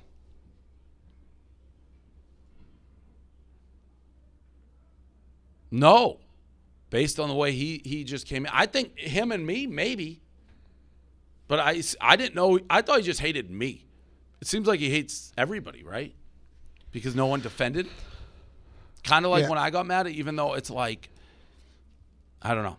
And again, it just got weird. Like that Trista blog, which I had the headline, there was when I'm getting to the bottom of how it got published, there was blatant he said, she said. She said one thing, he said the other. I've never known Trista to be a liar or Keith, but I don't know. But don't overlook the fact. Coley is at his back. Nate has had his back. Because I've asked a couple, like, what's he do? They're like, he'll get into it there. And I've had his back by the fact that he's still getting paid for almost doing very little. Are you going to seek out another conversation? No. You're just going to leave it at that? Listen, I'm not in the feel-good business. Like, maybe I'll talk to him. You know what? Maybe I don't know. What am I going to say? Everything I just said would be the repeat. And publicly, like, if I didn't value his contribution to what he's done here, he wouldn't still be here now collecting paycheck. And he's going to hopefully be a millionaire and very soon. So do I feel like I owe him all these? As I am in a lot of situations, the bank account will speak for itself. I wish I told him beforehand. But I without knowing how it went down, my guess is I didn't know I was going to say it. Yeah, I think Paul's right. I think I just asked you when you just kind of are always speaking your mind. You tell me it's like people find out a lot of different things. I don't know what I'm going to say. I'm never good at shutting my trap. I thought it was kind of obvious, by the way. I did believe that. Like, I thought I got to make a change to him when I was going into the Tristan stuff. But I will go to it. What I said, I hate rehashing it.